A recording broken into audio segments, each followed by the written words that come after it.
Jadi Cici ini akan jelaskan betul bahwa Kementerian Keuangan sudah bekerja sama dengan Kementerian Dalam Negeri dalam hal data kependudukan. Yang dalam hal ini berarti konkretnya adalah NIK. Tapi apakah secara otomatis berarti semua NIK itu dijadiin NPWP?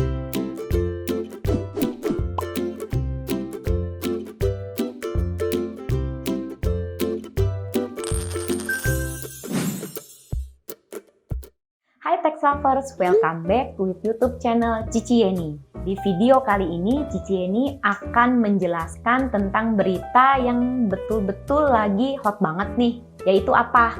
NIK. NIK sekarang sudah kerjasama menjadi NPWP. NIK itu apa? Bahasa gampangnya untuk para Tax Lovers adalah nomor KTP. Nah, Cici ini jelasin dulu nih maksudnya NIK kerjasama sudah menjadi NPWP itu seperti apa.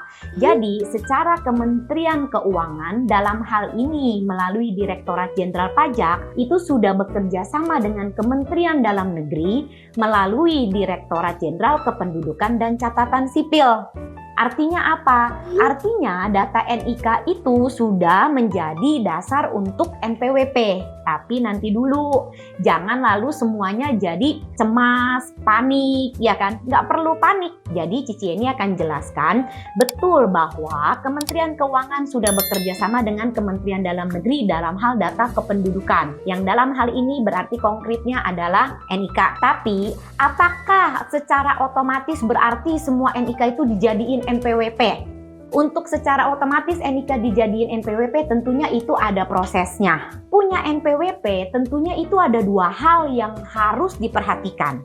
Satu, apakah ada kewajiban bayar pajaknya? Punya NPWP kan bukan berarti, oh kalau punya NPWP pasti bayar pajak. Bukan. Bayar pajak atau tidak bayar pajak itu tergantung dari penghasilan. Bukan dari punya NPWP atau tidak punya NPWP. Kalau Tax Lovers punya penghasilan di atas PTKP, itu tentunya ada kewajiban bayar pajak. Oke, Cici ini make it simple. Kalau Tax Lovers adalah single, statusnya belum menikah dan tidak punya tanggungan. Tanggungan bukan cuman berarti anak ya, tapi apakah mungkin ada menanggung orang tua gitu kan. Kalau penghasilan Tax Lovers per bulan tidak melebihi 4,5 juta rupiah, itu boleh dikatakan penghasilan Tax Lovers setahun itu di bawah PTKP. Lalu kalau di bawah PTKP, artinya belum ada pajak yang terhutang. Itu dari kewajiban bayar pajaknya. NPWP mah punya. Misalnya contohnya Tax Lovers mau beli motor atau mau beli rumah, ya kan, yang KPR atau apa gitu kan, yang subsidi. Itu kan tetap harus pakai NPWP. Punya NPWP adalah satu hal, tapi apakah bayar? Nah, lihat dulu penghasilannya gitu loh, seperti itu. Lalu yang kedua, selain bayar, kewajiban apa? Lapor. Nah, kalau untuk para Tax Lovers yang penghasilannya masih di bawah PTKP, itu dikecualikan dari pelaporan. Jadi, tidak ada kewajiban untuk lapor SPT tahunan. Dan itu jelas ada di peraturan. Oke, jadi tidak perlu panik. Karena sebetulnya kalau Tax Lovers penghasilannya sudah di atas PTKP, itu sebetulnya NIK terintegrasi atau tidak terintegrasi dengan NPWP, kewajiban NPWP-nya muncul. Cuman karena sekarang headline-nya di mana-mana NIK bisa jadi NPWP, semua jadi heboh. Jadi Cici ini jelaskan sekali lagi di sini. Seperti itu, NIK jadi NPWP secara database di kementerian iya. Tapi apakah itu diaktifasi atau tidak? Tentunya itu kan sesuai dengan kebutuhan. Sebetulnya ini mempermudah loh untuk para Tax Lovers. Contohnya, Tax Lovers misalnya punya kepentingan untuk mau beli rumah atau mau beli motor atau mau beli mobil. Tax Lovers hanya tinggal datang untuk aktivasi NIK. Otomatis sudah jadi NPWP. Sebetulnya ini jadi administrasinya untuk para Tax Lovers juga lebih simpel. Nah, memang kita bicara selalu harus dari dua sisi gitu loh.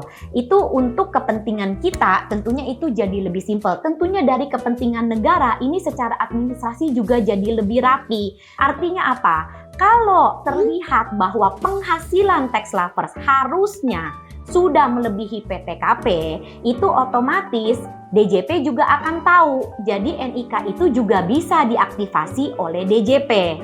Tenang dulu. Kalau DJP aktivasi NIK-nya tax lover secara mandiri, tentunya tax lover pasti dikasih tahu. Itu kan NIK tax lovers. Jadi Cici Yeni bilang sekali lagi di sini bahwa ini hanyalah dalam rangkaian proses perapian data administrasi perpajakan di Indonesia. Jadi kita harus menyesuaikan dan Cici Yeni merasa punya kewajiban untuk menjelaskan secara detail. Jadi bukan cuman NIK jadi NPWP loh sekarang, terus kalau jadi NPWP kenapa? Harus lihat ke diri masing-masing, penghasilan saya berapa? Saya ada nggak pajak terutang? Saya ada nggak kewajiban untuk lapor SPT?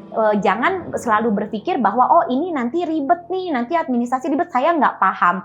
Kalau merasa takut tidak paham, salah satu referensi yang bisa dinonton tentunya adalah YouTube-nya Cici Yeni. Nah, terus Cici Yeni juga perlu menjelaskan, tadi kan Cici Yeni ngomong lapor, ya kan? Lapor SPT tahunan orang pribadi itu kan setiap tahun. Itu juga ada 3 formulirnya. 3 ini tentunya bertingkat sesuai dengan masing-masing penghasilan tax lover, sumbernya dari mana, dan kompleksitas pengisian formulirnya. Jadi tidak disamaratakan antara tax lovers yang cuma pegawai dengan tax lovers yang punya usaha. Itu enggak kok. Dari pemerintah itu sudah mengakomodir sekali. Itu ada 3 tingkatan. Yang pertama kita ngomong, yang paling bawah itu adalah 1770 SS. Ini artinya apa? Untuk tax lovers yang bekerja sebagai pegawai dengan penghasilan bruto per tahun tidak lebih dari 60 juta. Cukup isi yang SS. SS ini simple banget, cuma 1 lembar. Itu sangat amat simple. Nah, lalu kalau tax lovers yang bekerja sebagai pegawai punya penghasilan lebih dari 60 juta tapi tidak menjalankan pekerjaan bebas ataupun usaha lain, itu bisa isi 1770S. Itu juga lebih simple, tapi tentunya ini sudah tingkatan kedua karena penghasilannya sudah lebih besar. Nah, untuk tax lovers yang menjalankan pekerjaan bebas atau bahkan pembukuan atas nama orang pribadi, itu isinya form 1770. Untuk formulirnya seperti apa, referensinya Cici Yeni rasa sudah sangat banyak gitu, formulir-formulirnya seperti apa. Jadi Cici Yeni betul-betul berharap untuk para tax lovers tidak perlu panik secara berlebihan karena ini hanyalah salah satu program pemerintah khususnya DJP dalam hal perapian administrasi. Dan ini banyak manfaatnya untuk kita para tax lovers. Karena nanti pada saat kita pengurusan dokumen yang berkaitan dengan perpajakan, apabila kita belum terdaftar, itu akan jauh jadi lebih simple. So, tax lovers, thank you for watching. Thank you for subscribe. See you all my tax lovers in my next video. Bye-bye.